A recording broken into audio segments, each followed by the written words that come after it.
You don't get the money and then find the deal. You find the deal and the money will find you. So learning how to be creative, how to get in front of distressed situations. People get divorced every day. Yep. People pass away every day. Yeah. People go into bankruptcy every day. Yep. You have to find those people and offer a solution to them, and then you can set yourself up in front of money.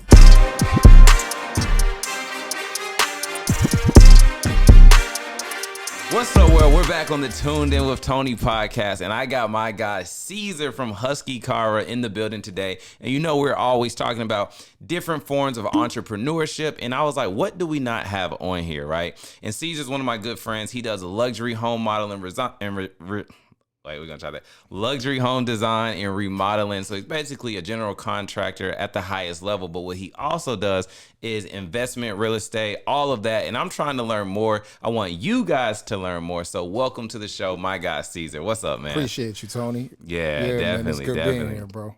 For sure. So how long have you just been in this game, you know, with just remodeling, being a general contractor? We're just going to start from the beginning and work our way up. For sure. So I started probably right before the first real estate fallout in early 2000s, like 2006. Okay.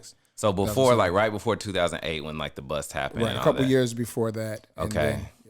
So before that, had you already kind of gained any legs in the business, or you still kind of new? Because what I'm trying to figure out is like, if you just got into this business and then in '08 you had the housing crash, like what was that time like for you? It was crazy. Yeah. It was crazy because just like everyone else, you know, my business was booming, right? 06, 07, 08, 2009 was the fallout.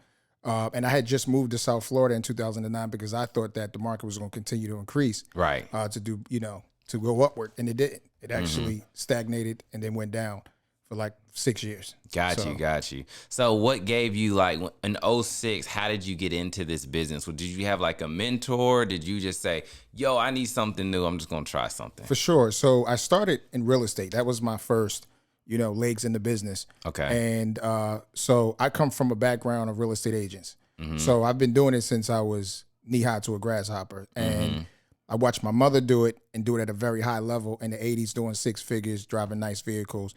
Working with everyone from politicians to home, to business owners and things like that. So I was able to see it, at a young age. That's what got me into the business. But I knew that I wanted to deal primarily with investors because I saw that investors were buying multiple times throughout the year, as opposed to a particular homeowner that might only buy once every 10 or 15 years. So Got you. So the exposure was kind of different. So like, and that's good to hear because I thought you started out on the contracting side, but it makes sense because it's like you're seeing the process, you're seeing these investors buy homes, and then where you probably like, let me see how I can get to this other portion so I can get like both bags in a sense. Exactly. Yeah. So in a way, yeah, you could say that. So how my entry started into home remodeling was that I was working as, again, focusing primarily on investors. I was dealing with a lot of investors who were buying property in America, but they were living overseas. Okay. And so they started asking me for help to, referrals. How can you, I need someone to help me with painting or a plumbing referral or whatever, right? And so as the agent, I would sell them the property, but then they would keep calling me because I became a resource for them. And so they would call me to ask me for recommendations. And then they would ask me to go and check on the property for them, check on the work. Yeah. And so before you know it, I was getting paid to check on the work, right? And so it just became a job. Got you. Yeah. And did this have to, like, with people having homes and not really living there, these being remote homes, was this due to just how Florida is? Like people coming there to buy retirement homes and they don't really live there? So the funny thing is, again, I started in Philadelphia. Okay. So I started in Philly and then I moved to Florida in '09. Got you. Expanding the business. I didn't know that everything was going to fall out. So everything was great. I decided I wanted to expand. Every year I was doubling what I was making the year before. Yeah. And so I had moved around to a lot of different zip codes throughout the city of Philadelphia, and I felt like I had tapped it out in terms of what my clients were able to purchase. Their purchase price just was, you know how we were in a bubble. It was getting ready to fall apart. Yeah. So the numbers were ridiculous. I felt I could get better numbers in Florida, so I moved to Florida, and when I did around that time, that's when the market fell out. So Got you. So what was that time like compared to recent times where we just had this like influx, like right after, the pandemic and the interest rates were super low. How do you compare both of those bubbles together? Oh man, it's different. Yeah, so It really different. is. It's different in a lot of ways, and it's similar in some ways too. Interest rates were higher then. Interest rates are lower now. The market was fueled at that time by what we know now to be predatory lending. Yeah. Right. So a lot of people were buying because the government had programs allowing people to purchase who normally wouldn't be able to purchase. Right. And the market is fueled now by lower interest rates, which is more money in the market.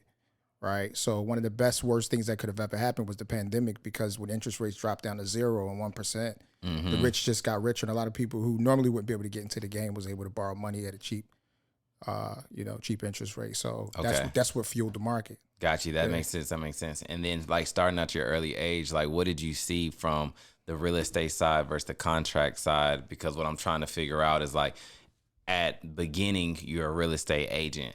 So once you started taking on this other project, because you kind of were just led in that way by them asking you for the resource, how did you start managing like doing that? You know what I'm saying? Or is it easy because you can contract the work? I don't know. So that's what I'm trying to figure out. Right. Well, it took me a while before I could really get comfortable wearing both hats. A lot of people knew me as a person who was a person that had access to properties, using my family relationships and leverage over the years. We were able to leverage good relationships. So people can't. I always open myself up as a person, a resource, like a valuable resource to people. Right. And so people would always come to me for recommendations. Can you help me with this? Or even just first-time investors. And that was another thing. First-time investors saw me as an individual who could help guide them in their careers. And believe it or not, to this day, that's actually one of the things that we do with Husky Real Estate Investments is we focus primarily, our target market is first-time investors, helping them get into the business. So being a valuable resource, it just, people will come to me and ask me for things, and I was able to connect the dots and make it happen. That's how I was able to, stand the test of time, and I'm still here. Got you. Yeah, well, that's definitely good for sure. So a question that I had too, when you say you focus on first time, right? Right. What I want to know is what's the benefit for you by focusing on first time real estate investors versus a lot of times in real estate, people kind of like, oh, we need people, if I forgot what it's called, like a schedule something to show like what previous deals that they've done, right, et cetera. So where's that niche for you? Well, it's real simple. Yeah. If you're working with somebody who already has experience, right? They have their ways. They've been taught. They've been sort of molded. Yeah. It's hard to get that person to go in a certain direction. Right. Versus someone that's completely like a white sheet of paper. It's a clean sheet. Yeah. So you're just starting from scratch. Right. They're humble. They're ready to learn. Right. And fortunately, I came from old school, right? Before there was a computer, I watched my mother go through what we know today as the MLS, which is where multiple listing service people go to look for properties. The MLS was in a blue book in those days. So the properties only came out once a month. So if you didn't make it, you didn't put the property in the book, like a listing, like a what do you call it? Yellow pages? Yeah, yellow pages. If you didn't put it in there by a certain date, you wouldn't get it in there to the next month. So it was really important to get your property in. I watched people do that, right? And so it basically just, for me, it just became, I learned from during that time, here's another thing. During that time, those old timers, and they'll tell you, if it's anybody listening to this podcast, they'll tell you interest rates at that time were like 12, 13, 14, 15. That's what I was wondering. When I used to hear about that, it's like, a lot of people are freaking out now, right? Like, oh, we're not buying houses because the interest rates are 8%, 7%. Right. But then I heard like back then there was like, I heard at one point that like the interest rates for homes like credit cards, it was like 20%. It's crazy. Like, so what were the people like? What was that experience for them like? Because I'm just looking at how people are freaking out today. It's 2023. You know what I mean? Like, let me tell you what it was. It was networking. It was about who you knew, right? And going back to my experience, watching people do it and do it at a high level, they didn't do it by themselves. They were able to accomplish that because they became a valuable resource to people. Gotcha. And that's the thing that I feel like is missing today.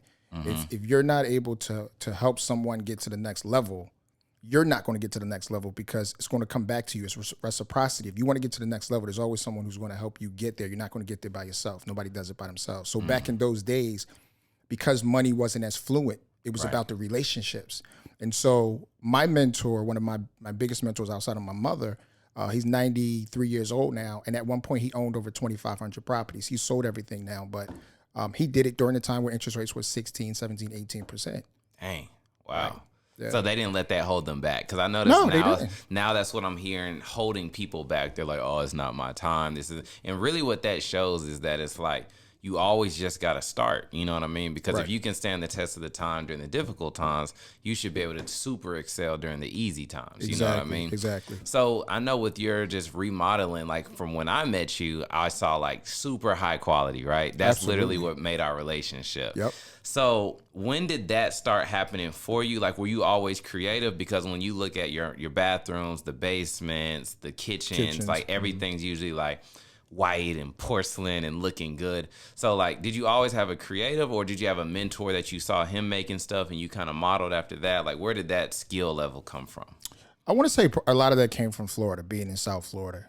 Philadelphia was fine. And it's so funny because I go back and I still have all of my old pictures from my projects. Yeah. And I thought I was doing something in those days. And I look back and I'm like, wow. Like, I look at that as handyman work now. Yeah. You know? I see what you're saying. But at that time, I thought it was a big deal because it was. Yeah. Then I moved to South Florida. So I was right next to Boca Raton. And so that's one of the wealthiest zip codes in the world. Got you. Right. 40 minutes to Miami, being in West Palm Beach. You see some of the wealthiest people in the world, and you see the finishes that they do. 12-inch baseboards. Baseboards, instead of made out of MDF, it's made out of marble. Got you. Got you. Like 10-inch casing around the doors, and solid hardwood doors, not the stuff where it's hollow core. Yeah. Right. So you see those types of finishes, and you're like, wow, people actually live like this. Somebody's $600 for a door. Yeah. As opposed to a $100 hollow core door. I see what you're saying. Right. So what has it been like now that you're in Atlanta, which is in a different market, not far from Florida, but what have you seen different from like high end in Florida to move into Atlanta? I would say, honestly, believe it or not, it's like, to me, Atlanta is a mix, is like in the middle between what Philadelphia and what South Florida was. It's in the middle. Yeah, that makes sense. Yeah. Okay, cool. And what would you say you're doing more of now? Would you like more of the real estate side or more of the contracting side? It's 50-50 at this point. 50-50 at this point? Right. Okay, what do you like better? I love them both, bro. Well, that's a good answer. That's a good answer. If somebody was judging him on here, I just put him to the test. Yeah, I love them both. I love them both. I see what you're saying. And then when most projects that you're doing on the contracting side, what are those projects typical? Like, what are they like? Like, what type of projects are you doing mostly? I would say it's an equal balance. Equal balance? Believe it or not. I mean, and here's one of the reasons why, because most of the time when we're hired, they're never just hiring us to do one thing. Yeah. It's not just, hey, come do my bathroom. It's usually do my bathroom and rebuild my attic. Yeah. And do my basement. So we're kind of hitting, I see what you're saying. Right. So anybody that's interested in getting into general contract, is that the right terminology, general contracting? Yeah, general contract is the right terminology. Anybody getting into it, what I want to know is like, what are some of the stepping stones that you went through that they probably, well, not even that they don't have to, but what are those stepping stones? Someone's watching this and they're like, man, I'm really looking for something different in what I'm doing. I need to change my 9-to-5 grind. I want a little bit more of my freedom. What's some steps that they could take? Well, it's really cool that you said that, because we actually have a boot camp, 5-week live boot camp that we're doing on Zoom, and it's starting on February the 20th. We're doing it every month for the rest of the year. And so basically what we're doing is teaching people how to get in the business at the ground level. Because how I started, believe it or not, like I said, I told you, started in Philly. I went to South Florida, and then I came back to Atlanta.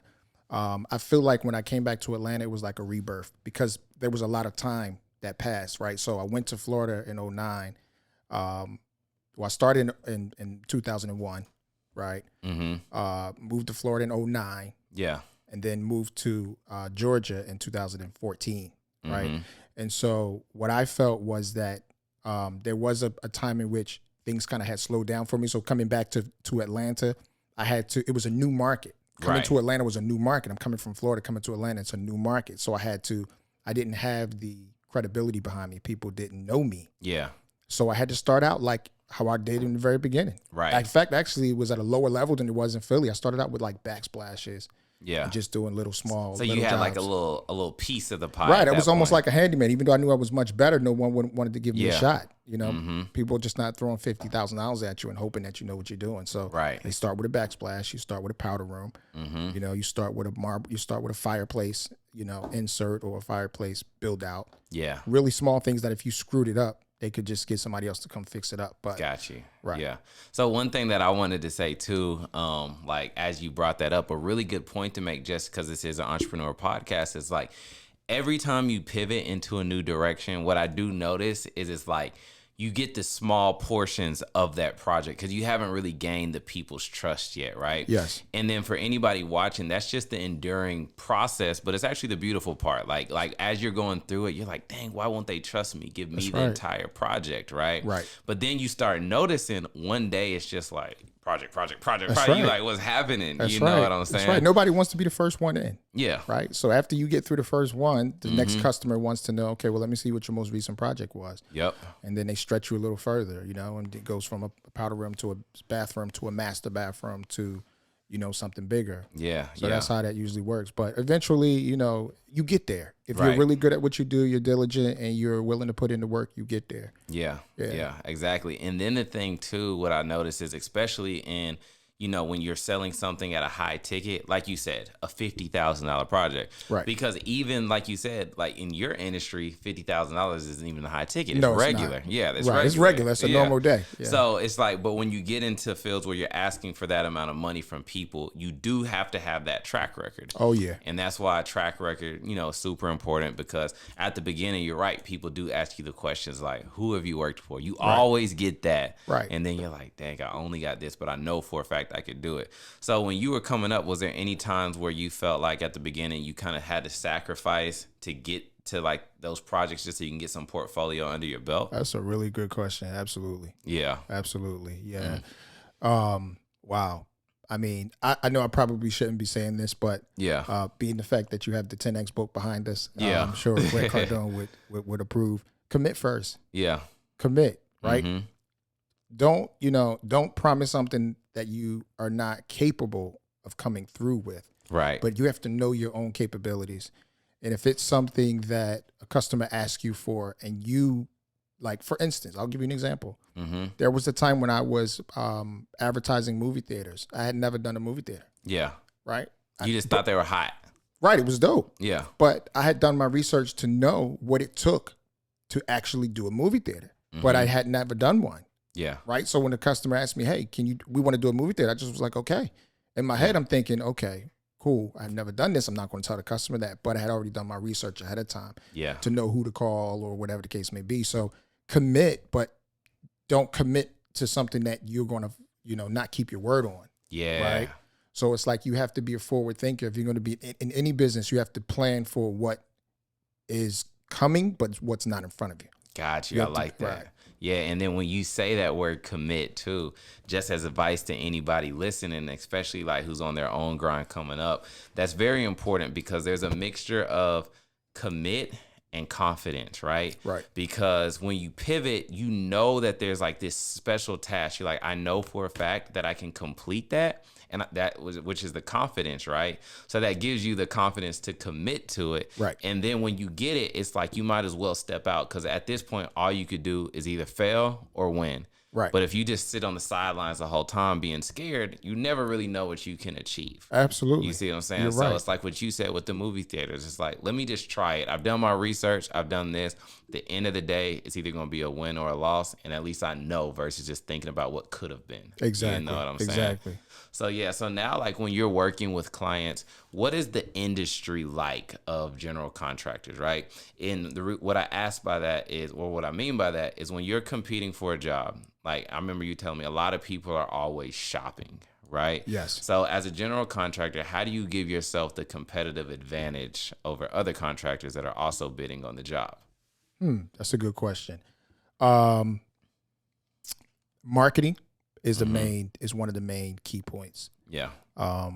You should always be showing your projects. Yeah. And your know-how, educating the customer. Right. Asking questions as opposed to trying to be a know-it-all. Right. You go in, keep your mouth shut, you ask questions, you take notes. And usually by the end of the discussion, you're going to have a really good idea of what the customer wants, right?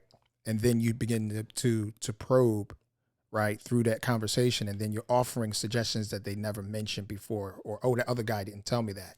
So education, educating them. Education is the key. Yeah, education is the key. Okay. And then also too, there are certain things like, you usually want to be the first person in or the last person. You don't want to be the guy in the middle. Gotcha. The guy in the middle never gets called back. Yeah. Oh, right. So you have to ask the question. Have you received any other quotes? Are you shopping?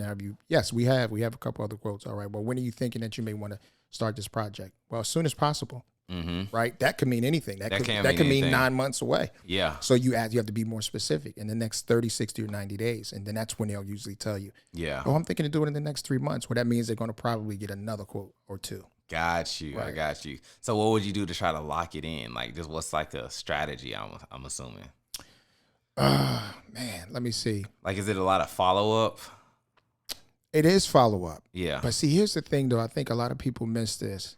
Customers work with who they like. Yeah, you're right about Period. that. I've had customers who flat out told me, listen, and showed me this guy charged less money. Yeah. But I went with you because I actually felt comfortable working with you because of just, your aura, right? Or your knowledge base. Yeah. Facts. So people work with who they like, man. Yeah. I like that you said that too, because it's like when you're thinking about a project, you're like, of course, you're always shopping. Right. And then it's like, this person could be cheaper, this person could be more. But then that relationship really changes the thing because it's like now our communication's different. It's not so tense and you're just like, you want to get your project done with the best energy. And that's where that networking and relationship could build. So even to answer that question from my side, really like relationship building is the competitive advantage. You know what I'm saying? And especially for like reoccurring people calling you back. I'm sure you get called back all the time. Right. You know what I'm saying? Right. And then a fun question that I want to ask just to tear down this limiting belief for people. I've never had this issue with you, right? You've been different than a lot of other people. What is the reason why most people deal with contractors and it just never really goes well, right? And a prime example of an experience. Okay. Looking at somebody who's like, let me try to handle business the best way possible. You know what I mean? The project cost this much. I just went ahead and paid him like half or a lot of it, right? Right. And then you notice you're thinking, oh, let's get this moving fast. But then next thing you notice, the project slows down. And since there's not any more money for them to be paid because you pretty much paid the whole thing up front. Right. Now it's like you're taking the gripe for it. You know what I mean? Right. Where does that usually come from for the other contractors? And most of it is not like your luxury contractors. It's more just like, it's kind of like handyman. The handyman type of guy. Yeah. Well, a lot of the problems come because people have money management problems. Yeah. Usually the guys don't have enough working capital. And he's usually asking for money up front because he has bills to pay. Yeah. And he thinks that he has a couple other projects in line. So he's spending the money before he actually is doing work on a project. And then they don't have the money to get the other project, the materials and all of that type of stuff. So now they're pressing the homeowner or the investor, whoever, for more money so that they can keep the project going. Got you. So for a word of advice, if somebody was like, hey, I don't have the budget to go with a luxury home contractor, right? Right. What's the best way to secure themselves as far as in like the way that they pay and vet? Because they're like, you've got luxury, or you're like, I just can't afford it, right? But then you're like, I really need this done. I got Joe Schmo, he seemed pretty cool. How can a customer kind of like protect themselves? Well, I mean, you could go through just, your traditional ways, getting referrals, references. Let me see what else. Like, should you pay in like 4 payments or something like that? So, all right, I'm gonna give away one of my secrets. Yeah. I'm gonna give away one of my secrets. So, and I was just having a conversation with a customer today. Yeah. About this same thing. So there's two sides of the coin. And you hear most of the time people giving you stories about how they were taken advantage of by the contractor. Right. But the reality of it is it actually goes both ways. Yeah, it does. Okay. There are a lot of bad, homeowners out here. Yeah. That will have you do the work and find a reason to not pay you. And fortunately, that's never happened to us. We've had some attempts, but it's never been successful. So what we've done to put in place is we protect the customer and we protect ourselves by not asking for a large amount up front. We'll ask for a small percentage up front to get the project going. And after that phase is complete, we'll ask for another upfront payment. So therefore, it's not like you're giving me half of the money and hoping that I do half the work. You're giving me a percentage of the money in draws. So it may be 7 payments of 10,000. Okay, so you give me the first 10,000 up front. I do the work, and you don't give me the second 10,000. Yeah. Until the first amount of work was done. Yeah. Right. I see what you're saying. And so at the end, it actually works for the homeowner because, in the very end, what happens is on the last payment, they don't pay anything until it's complete. Got you. Right. I see what you're saying. So it's Okay. And then kind of like this kind of goes in with the boot camp that you have. Absolutely. So one question that I have is somebody's watching this and they're interested in get into your field of general contracting. Do they actually have to know how to build a house? Yes. They need to physically know how to. Okay. Absolutely. So there's no shortcut. No shortcut. No shortcut. So I was thinking it was maybe like they could get a GC license and then they just find the people and they're good. No, not even close. Okay. Break it down why, just so that they can hear that. Because you know how some people are, I'm just gonna get a GC license, find some guys. Right. Boom. That's not how it works. You know, in the state of Georgia, you actually have to work under someone for a period of time. Like an apprenticeship. Right. For a period of time. And that licensed builder, the person you're working under has to be a licensed builder. You have to be in good standing with the state, and they have to sign off for you to say that you work with them. Right? Got you. Then you have to have a certain amount of insurance and all of this other stuff. It's very difficult in Georgia, especially with home safety and all of that. Exactly. So you once you apply, once you meet the requirements, then you're able to take the exam. Got you. And then after you pass the exam, you'll be a licensed builder. Gotcha. So I will say this, in the state of Georgia, like 90% of people out here doing work are not licensed, aren't licensed builders. It's a very difficult process. So let's talk about that then. Just like, okay, a licensed general contractor versus a non-licensed general contractor. Right. You know, you're about to complete a project, and you kind of told me what the main difference was. You know what I'm saying? So it's like, how do people protect themselves by making sure that they're licensed? Because I believe some people will say, yeah, I'm licensed, you know what I'm saying? Or the people I use is licensed. Like, how do they protect themselves? All right, well, the first thing is, in order to really understand what you need to do, you need to do the boot camp. Yeah. That's the first thing. They need to register for the boot camp. And the reason why I say that is because if someone is perpetrating that they have a license, a lot of times what happens is they may be using someone else's license, not their license, but someone else's license. So you're not really dealing with the person who you're signing a contract with. You're dealing with somebody who they're signing a contract with. So in the event that something goes wrong, you know, you're chasing somebody that you don't even know.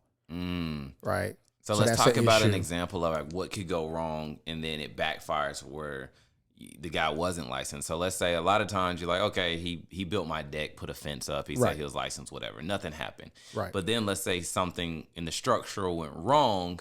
You probably hit them up like, yo, my wall caved in or something like that. What would now happen with that unlicensed person? All right. So the main difference, I'll go into that. But the main difference of why you would want somebody licensed versus unlicensed is usually the person who is licensed doesn't have a problem pulling a permit. And that means that the county is going to come out and inspect the job. That county is an extra pair of eyes to make sure that the project is being done the right way. If it's not being done, they're going to stop the work. Got you. Right. So therefore, now it translates to security for the customer because now they know that there's a third party who's neutral watching the project. So now you have to be on your best behavior. If you're dealing with somebody who does not have a license, they're not held to that same level of accountability. Got so you. If something goes wrong, they usually don't care anyway because most of these people are just they'll go ghost. Right, exactly. They'll change their number and start working under a different number, and that's the end of it, right? And if you probably sue them or find out where they are, they probably don't have anything to lose anyway, so they don't care. But a licensed builder, he has things. He owns a home. He owns probably multiple properties, has multiple projects. He carries $3 to $5 million in liability insurance, so if something goes wrong, you can sue him for that insurance. He has a lot to lose, so he's not going to cut corners. Got you. That's not to say, though, that a person who is not licensed is not a person to be trusted. Right. Okay, because there are a lot of really good contractors out here who are not licensed. They just don't have the experience, or they don't have someone who's willing to sign off on them to take the exam, right? Gotcha. But it doesn't mean that they're not good. So you should make sure that the person has a certificate of insurance if they're going to do work in your project. They should put their property that they're working on as a policy on the named insured, as a named insured on the policy to make sure that the person has coverages. Gotcha. And then, of course, then you should be pretty much covered up. That doesn't mean that if a person is not licensed that you shouldn't let them into your house. First of all, you don't even need a license to remodel a bathroom, and you don't need a license to remodel a kitchen. You don't need a license to remodel a basement. Okay. Okay. You do need to have pull permits if you're moving structural walls. If you're adding to or taking away from the original structure, you have to pull permits for that. And even that person who is the licensed contractor or unlicensed contractor doesn't necessarily have to pull the permit, because all homeowners have the right to pull permits on themselves. So the homeowner can actually pull the permit as well and let the contractor do the work. So the contractor can still ensure the work without pulling the permit. The homeowner can pull the permit and the contractor can go ahead and do the work. But you should make sure that that contractor has a valid insurance policy. Got you. So kind of turning that around from what I heard at the beginning to what you just said. If somebody signs up for your boot camp and they're like, I'm green, I don't know anything. Right. Can they sign up, or is this for people who are kind of already got some motion? Everyone can sign up. Okay. So we're pushing this this promotion towards real estate agents, designers, and people who are enthusiasts who just want to get into the business. Okay. The reason why we say real estate agents is because they're already in the door. They already have the ear and the confidence of the customer. So they're walking into the project, they're selling these people these homes, and then they're walking away. They shouldn't. They should actually stay with the customer and go ahead and do the work as well. Right. So when they learn how to become a contractor, they will learn how to do what I'm doing. So instead of them calling me, they would make the money themselves. Got you. Right. Okay. And so that's how it works for them. And the designers, the same way. And then someone who's looking to start a new business, to have a new career, it's perfect for them. Okay. To get started in the business. And they don't need a license to do it. You don't need a license to do a backsplash. Yeah. Don't need a license to do a powder room.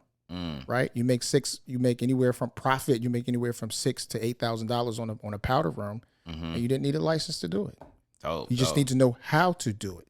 You need to know how to measure, what products to use, where to put it, timeline, certain SOPs, things that need to be like that put in place. So that's what we teach during those 5 weeks. We teach you how to do what it is that we do in that boot camp crash course type of way. Okay. And that's kind of what I was going to ask, because I was like, if I'm real estate agent, you know what I'm saying, that's different from the contractor guy who's trying to get up and run as a contractor. So can you touch a little bit more on the specifics of what's inside of the boot camp? Because it's 5 days? It's 5 weeks. Oh, 5 weeks. That changes it. Because I was like, in 5 days, how do you learn this? This is intensive stuff. 5 weeks, yeah. You know what I'm saying? Okay. And then 5 weeks just virtual live in a sense like that, to where they can ask questions. Yep. All types of stuff. So we have a rubric that we've put together. So we have a curriculum that we give to the people who are taking the course, the boot camp.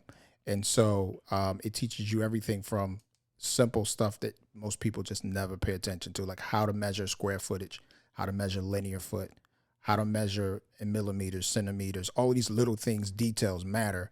If you're trying to put a cabinet in a wall and it's 1/4 of an inch too wide, that means you're either going to have to chop the wall or chop the cabinet. Got you. Right. So just these little things that people just, we teach these things, right? If you're putting tile on a wall, it's different than putting tile on a ceiling. If you're putting it on a ceiling, you have to use a stronger mortar. What type of mortar do you use? You go into the store, there's 20 different mortars there. I see what you're saying. Then you ask the guy who works in that area, hey, what mortar should I use? You going to trust this guy? Who's just a cashier, basically. Right. He's like, that one right there looks good. And then the tile falls down, slices somebody's face open, and you're done. Yeah. So it's those little things like that. So in those 5 weeks, we're going to go through tile installation, bathroom installation, hardwood flooring, doors, windows, trim, paint. Got you. Everything. Got you. So I kind of want to pivot this a little bit towards the real estate side. Sure. I know we've been talking about general contracting a lot. What was your first real estate deal? Oh, man. And you're in residential, not commercial, right? Residential, yes. Residential, okay, yeah. It was a lady, and I can't remember what her name was, but I worked with her for a year. I worked with her for a year, and she ended up signing her contract right before she went in labor. Okay. Dang. Yeah. And the reason why I asked, too, is because it's like, for someone who's not in real estate, right? And a lot of people probably on here. Real estate seems like something that is attainable, but sometimes so far away. Right. So somebody who has more familiar and comfort with it, I just want to say, like, from your first deal to where you are now, just like, what advice do you have for someone who's not in real estate, who may be watching this and be like, I can't really talk to that Cesar guy. I'm not ready for him yet. You know, I can't invest. What do I got? You know what I mean? Right. Wow. The first thing I will say is for someone, well, everybody's path is different. I can just tell you my story. Yeah. But I can tell you that young lady who I sold that property to, I was hungry. She was my first deal. Yeah. I probably showed her 50 houses. Yeah. You know, which was a lot for me because I don't show people that. There are some people who probably show 50 houses in a month, but no, not me. No. Yeah. It was a lot of properties, and this is '01 we're talking about. Yeah. We're talking about '01. Yeah. You know, I think the house was like 55,000 or something like that. Wow. And took a year, and she finally decided to find the house that she wanted. She signed the papers. The next day, she went into labor, and it took me like a year to find her a house, and I made like $2,400. I thought I was rich. Dang. Yeah. Oh, one. Yeah. Oh, what? Right. I thought I was rich.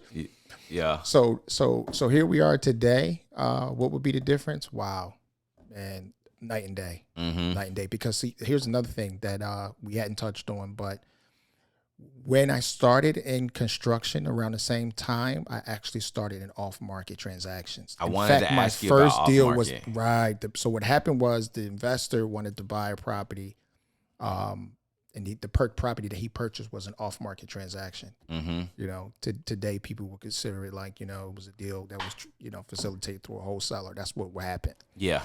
And so this person came in and bought the property, and the homeowner investor asked me to do the work. But I was introduced to it, and I was like, wow. Because I was going to the MLS like everybody else. Yeah. And then when I realized that that there were people who out there who, you know, where you could actually get properties that weren't listed on publicly listed, right? Off-market distressed properties, divorce, probate, inheritance, taxes. And it was just like, this is crazy. And then I made more money in a shorter period of time. I told you, I worked with this lady for a year. I made $2,400. Yeah. I think my first off-market transaction, I made $10,000 in like 2 weeks. Man. So like because I've heard that too. Like if you find a property on the MLS, you're not making any money. You know what I'm saying? That's not true. Not true? Okay, cool. That's not true. That's not true? Okay, I hear that all the time. You know what I'm saying?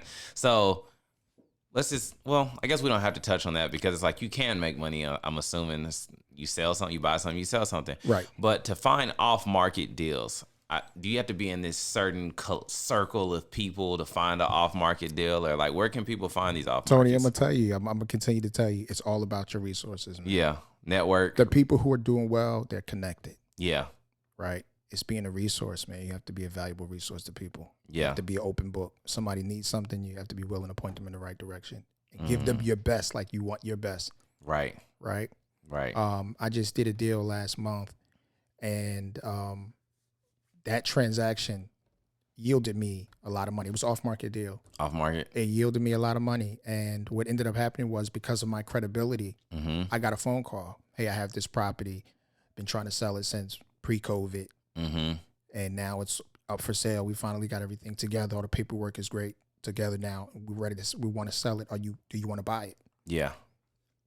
At the time, I didn't because, you know, I had too much stuff happening. Right. Too much stuff going on. So I didn't want to. Yeah.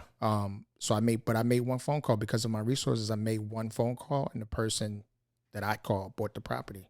Dang. And that's the relationship. That was the relationship. If it wasn't about that, I just picked up the phone and said, hey, I have a property. It's in your market. It fits your criteria. You know, are you ready? They said, I'm ready. And the deal got done. Got you. It was a lot of money made too. What is wholesaling different than what you do? No, Tony, I do everything. Okay, as long as it's a house. Because here's the thing. Because I set myself up as a person that is a resource for other people. I get everything that comes to me. I get people who come to me and they're looking to buy off market. Gotcha. I have people who are coming to me looking to sell their property. Yeah, we're licensed agents, so we can put it on the market and sell it for them. Yeah. So it just comes in in many different areas. I mean, listen, I know that we're not your typical quote unquote business that you will find. It's either most people are either doing contracting or they're a real estate agent. Right. They're usually not doing it all. We are a full service real estate firm, real estate Husky Real Estate Investments. We're a full service firm. Got you. So with Husky Cara Fine Homes is the home remodeling arm, construction arm of Husky Real Estate Investments. Got you. So Husky Real Estate Investments does everything from consulting to off-market properties. Got you. Everything real estate related. Got you. Right? Buy and holds, webinars, the whole nine. And then Husky Cara just handles the remodeling and design aspect of it. So got you. We're full service. There's nothing that we can't do. Got you. So would it make sense for somebody who is trying to get in the real estate game and they say, hey, I'm going to come to you. I want to find my first fix and flip, distressed type of property. I want you to sell it to me because you're the real estate. Yep. And I need you to fix it so I can sell it to exactly someone else. That's exactly what we do. Okay. And then not not only am I able to offer them that, but I'm able to offer that we are able to offer them more opportunities than the average person. Because we've lived in every state that I've lived in, I've established relationships. Yeah. So I can take you to Philly. Yeah. I can help you in Atlanta, or I can take you to South Florida. Got you. You see? So depending on the criteria, if a person comes to me and say, listen, well, I only have X amount of dollars, I know the chances are I'm not going to find them anything in South Florida. Right. But I can definitely find them something in Philly. Right. For sure. Right. So I pull on my resources, and within a short period of time, I have a deal lined up in front of them. If they're serious, we can pull the trigger. Gotcha. And then if they don't have financing, we can point them in the right direction to get the financing. So it's always a deal. Yeah. So circling back to that point where you mentioned, where you said to me, if someone is discouraged or they think that they can't get into the game, remember the deal finds the money. You don't get the money, then you get the deal. The deal finds the money. If you find the deal, the money will come to you. So in this business, you hear people oftentimes you hear people say, OPM, other people's money. Yeah. Right. Other people's money will fall right in your lap if you find the right deal. Right. So it's about finding the right deal. Got you. Yeah.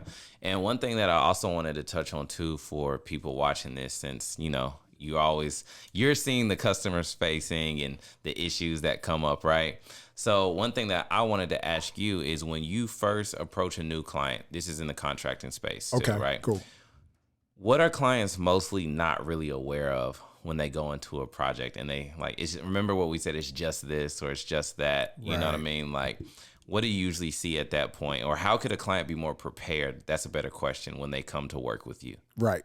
So we haven't promoted this, but you do know we have an ebook that we've put together. Yeah. And me and you working on this together. And it's 7 steps to how to find a good contractor. Right. I would recommend that they download that ebook. We'll put the link down below. Yeah, let's give them the link on that and let them download that ebook for free. It doesn't cost anything now.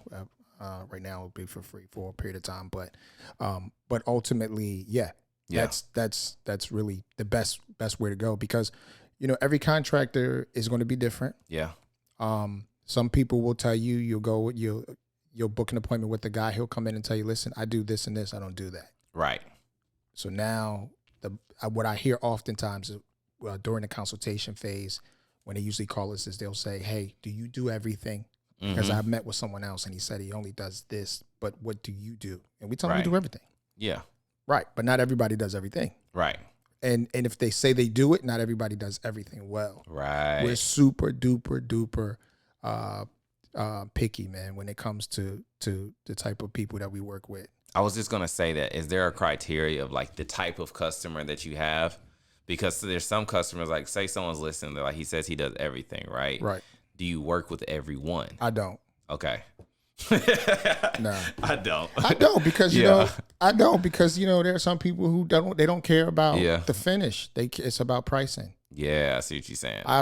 It's happened many a times where somebody will call me into a project and they'll spend 20, 30 minutes telling me all of this stuff that they want. And then they'll force me to try to give them an idea of the cost. Yeah. And sometimes I give it to them. Most of the time I'm like, listen, I'll just put the offer together. I'll put the contract, I'll put the estimate together. I'll get it back to you. So you stop asking. And then they keep forcing me just this right here. What would this cost? And I throw out a number. You just see their face. They're just like, what? I already know right then and there. You already knew. I'm not getting the job. Yeah. Because their expectations are not real. Right. So in their way of thinking, their budget tells them that they only have $25,000 to do everything that they said they wanted to do. And in my estimation, based on how we finished the project, right, the cost going in and what it takes to get the job done right, and no callbacks. That's the thing. We don't do callbacks. So after we do the job, we don't want to be called back for that same job. You do it right the first time. Yeah. And we don't duck and run. We don't duck and hide. Our numbers always work. But we don't get callbacks because we do it right the first time. And there's some people who don't operate that way. But these are the type of people who want those types of customers, those types of contractors. So right. $25,000 to them is a lot of money, but yeah, $25,000 to us, and certain, depending on the type of project, it could be a powder room. Yeah. I like that you said that too. Like, we don't get callbacks, because a lot of times you'll get a project done and it'll look good at the beginning, right? It's holding itself together. And then like literally like 6 months later, you start seeing like, why is this door falling? You know what I'm saying? Or like, why is the mortar in between the tile already cracking? You know what I'm saying? But like you said, some people will do the job just enough at the beginning to get the approval in the past to say, oh, it looks great. But that doesn't mean it's durable. Right. You know what I'm saying? Right. The tile on the floor starts popping up in 6 months because they didn't butter the back of the tile. Just little things, man. Yeah. Yeah. Have I missed anything when it deals with real estate? We've talked about the contracting. We've talked about the real estate side and investment properties. Have I missed anything that any of these users may need to hear? Putting more emphasis on being an investor versus being a speculator. Let's talk about that. Right. So an investor is a person who's in it for the long term. Mm-hmm. A speculator is a person who's looking to get rich quick. Right. Right. Most people are a speculator. Most people speculate. Mm-hmm. See, this is the reason why the market is in a correction right now. Mm-hmm. Right. The real savvy investors, myself and all of my people who I work with, we weren't buying in the last 5 years. Mm-hmm. We were waiting for this moment. This moment. Right. And now 80% of the market is thinking, I'm not buying. Interest rates are crazy. There's no way I'm going to buy a property right now. No, I'm going to wait. I'm going to wait. What are you talking about? Did you forget the number one rule in investment? In any investment? You sell when everybody's buying. You buy when everybody is selling. You forget that. Supply and demand, right? Right. So everyone's running away from the market. They should be running to the market. Mm. You don't run away from the market now. You run to the market. Why? Because now you have a whole influx of properties that are on the market. Just chilling. Motivated people ready to sell. Just willing to give the properties away. I see what you're saying. Right.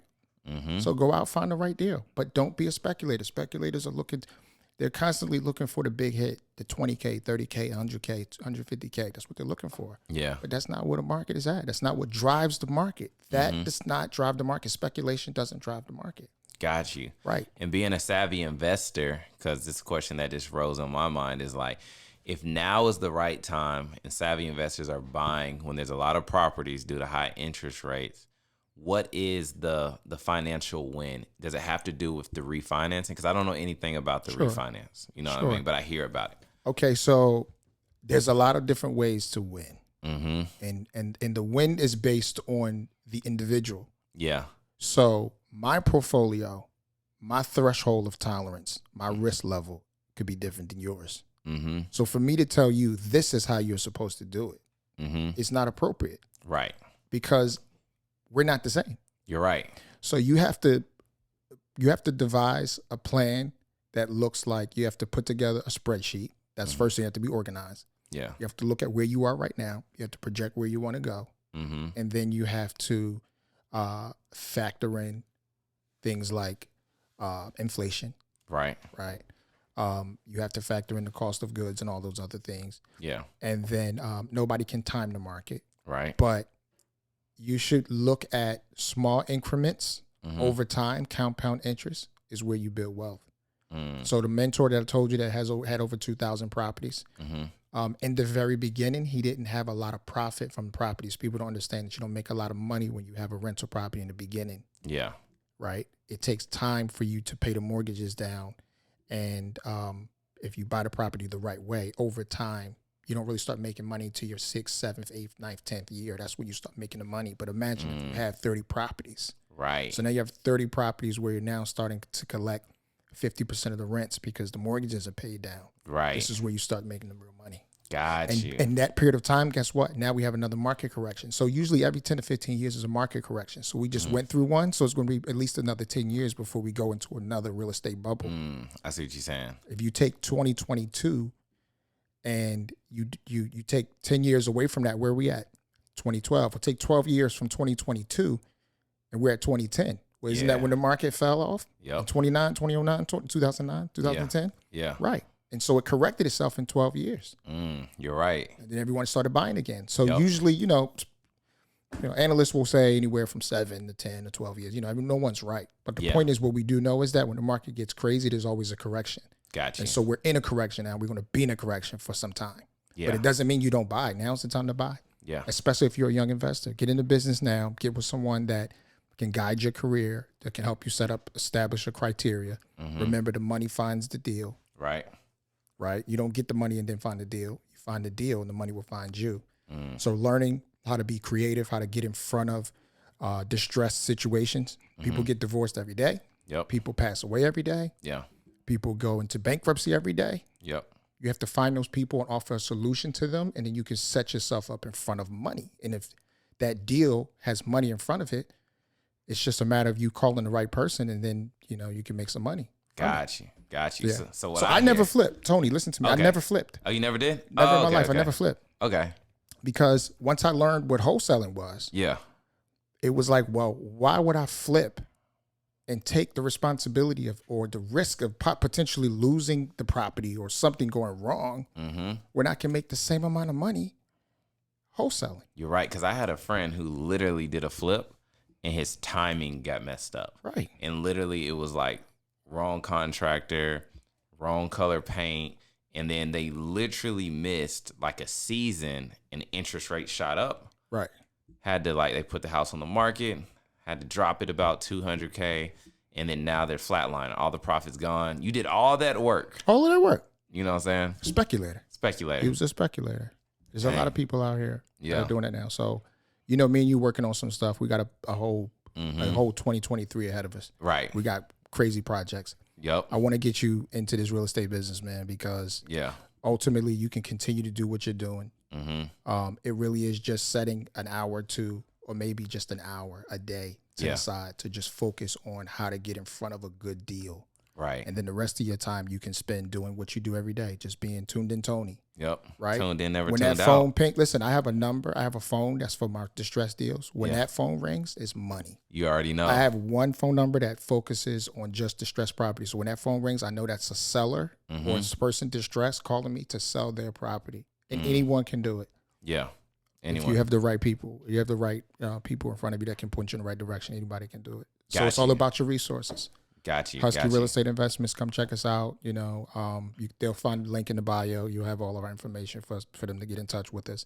And then whether they want to tap in on the construction side, or they want to tap in on the real estate side, or they think they might want to dibble dabble between both, It's there. we can make it happen. Got you. So before we go out, let's just reiterate on this boot camp. Someone's watching this right now. They're super excited. Mine's going crazy. Like, I got to jump in this game somewhere. Let's just touch on the boot camp one more time. Sure. The link will be in the description. Why should they join? Simple. Because everyone needs work done to their property. Right. It's simple and plain. Whether it's intentional or something goes wrong, they're going to need a contractor. Right. And so why not find a way to make an additional stream of income doing something that's helping someone, and it's also helping you and your family as well. In 5 short weeks, you can learn how to make you can make an investment in yourself.